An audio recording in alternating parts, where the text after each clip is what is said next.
cap tikus, alkohol yang berukuran kira-kira 50 ya.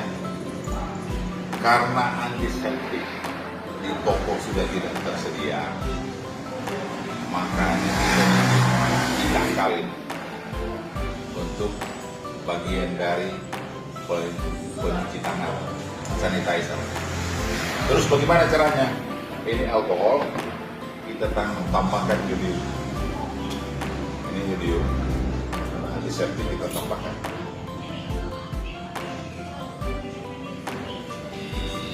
Iya, kita tambahkan jodium.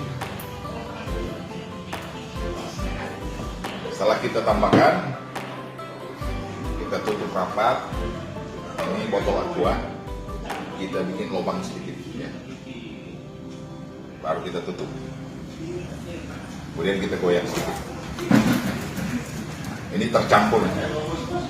Jodiumnya tercampur sama cap tikus yang berukuran 50 nih.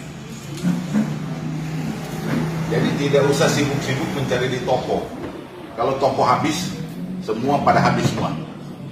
Bagaimana caranya kita bisa membersihkan tangan kita? Ini contoh ya.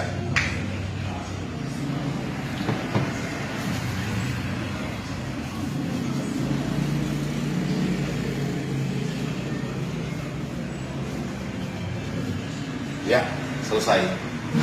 Tangan kita bersih. Terima kasih. Ini sebagai tips pada rekan-rekan.